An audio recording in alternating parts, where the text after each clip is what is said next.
Okay, so this will be our second part of the ALP online course. So the next section is the announcements. I use Screencastify, which is what we're using actually right now.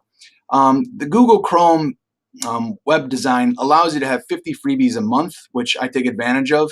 I then upload those to YouTube, which is closed captioning, and this basically allows me to embed myself into the virtual classroom. So every day, students will get an announcement, or at least once a week, students will get an announcement of me speaking to them kind of face to face. This then allows me to summarize the weekly expectations and provide a grit factor to motivate the students. And the grit factor is very important.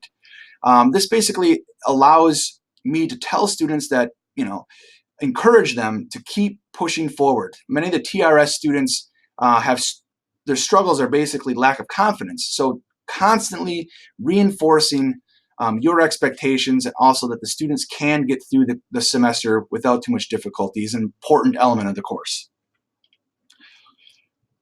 Moving on to course content next, I use a week-by-week structure. This allows me to unfold the course on a week-to-week basis. And this makes the course seem more manageable to my students. It helps students organize their weekly schedules, and this idea of small chunks, 1 week at a time, then equals achievable goals. So you can see here, week 12, for example, is open, but week 13 will be closed until Saturday at 11:59 p.m. Eastern Standard Time. So then there are the non-cognitive challenges. And these are admittedly difficult to address in an online course. Typically in our face-to-face courses, our developmental courses, we do an affective check-in periodically where we just touch base with the class, see what challenges they're having outside of school, in school, try to help them brainstorm solutions, recommend resources, etc. So in an online course, that's challenging just because of the modality you're using.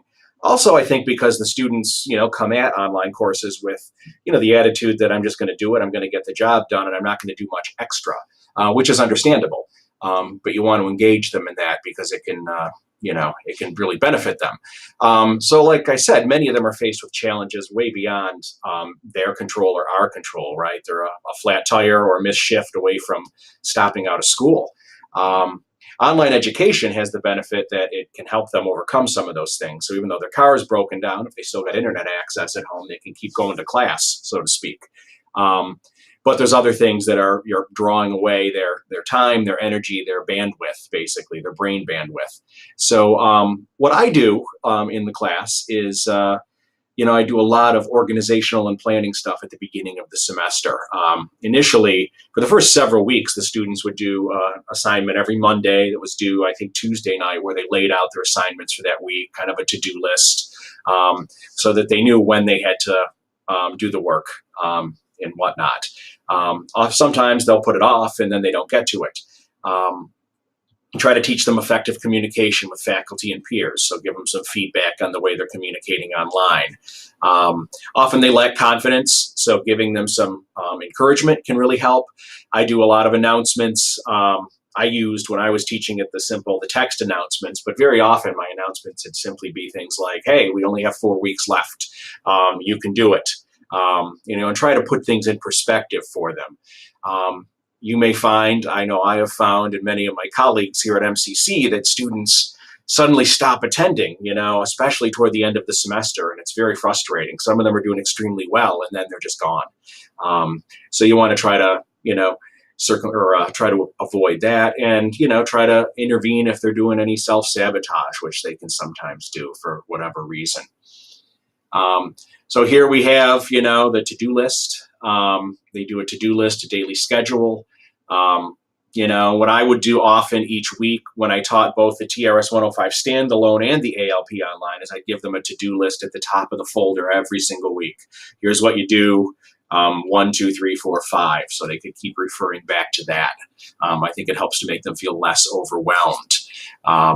And, again, just keep encouraging them to think about the week ahead. When are your shifts? When do you have to watch your kids? When do you have this engagement, that engagement? So they know to actually do the work in between. That helps for many of the students. So, here's an example of an assignment where they are kind of scheduling their work. Another thing I would often do is to have them summarize the work they're doing and have to do in English 101. So each time they would have a big assignment coming up, and Jacob would sort of open up the folder that had the guidelines and requirements for an English essay. I would have a assignment ready and waiting for them to go, and they would have to summarize that. And often they would, in the conversation threads and the discussion threads, they would sort of discuss the requirements of that assignment. And once they finish an assignment and get their grades, then I would have them reflect on the grade and try to figure out what they could do better on the next assignment.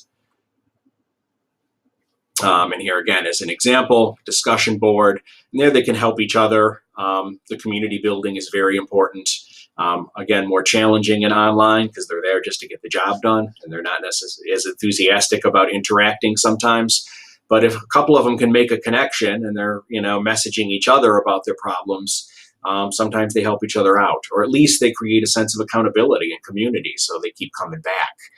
That can be really effective. They reflect on barriers that might arise in their lives. Again, some reflective activities like that, discussions. How do you overcome the flat tire? Or academic types of challenges. You're having a conflict with a teacher, or you think the teacher's not being fair, or you just don't think you could possibly complete this assignment. You're in over your head. What can you do? How can you handle that? How can you get through it? They're our most vulnerable population, our developmental students, as they are anywhere. They come to us with a lot of baggage, right? They have a very high anxiety level often about classes. Some of them have, too high a confidence. They've, done very well in high school. They've been sort of socially promoted through high school. They think they have very strong skills and they're not going to need to work very hard. And they come and they find out, wait a minute, I don't have these skills. I'm not doing well. That creates a lot of anxiety. They're experiencing depression, trauma. We're noticing increasingly that students have been exposed to trauma. Rochester's a very poor city. It's similar to the other Rust Belt cities in many ways. We rank pretty high among ratings for poverty. I think we're even third in the nation for childhood poverty. And there's a lot of crime in Rochester. There's a lot of violence in the city, especially some of the neighborhoods where students come from. We have some very poor rural outlying areas where students are, dealing with some of these same challenges, and there's trauma that comes with that. And so they're dealing with that. And many of them, they've been working since they were 15 or 16, and they have a family, and they're trying to balance everything. So making things as easy as possible to navigate is really effective. I like to make everything based on the welcome here, the welcome page.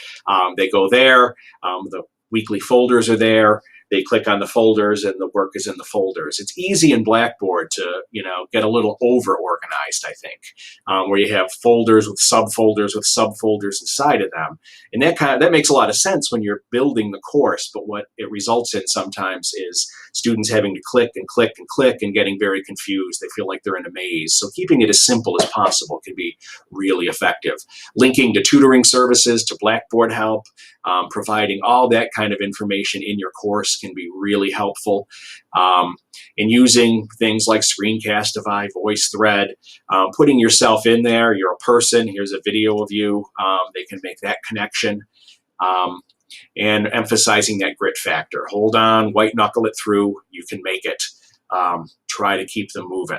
At our college, at least, we found that if students can get through English 101 and pass it with a C or higher, especially a B or higher, the statistics say they have a much, much higher chance of actually graduating and completing their degree.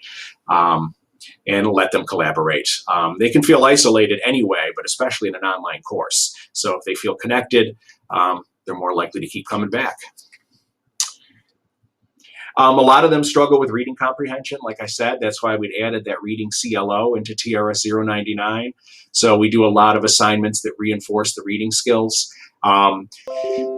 Very often I scaffold the skills up to the reading assignment, and Jacob does that now too. So he often has students, say the first assignment for the semester in English 101 is to summarize an article from the Atlantic. And what I would do is create a video and an assignment that has students apply reading strategies to that particular reading, and I would often model it using a very similar reading so they can see me going through it and doing all of the steps. I would even write a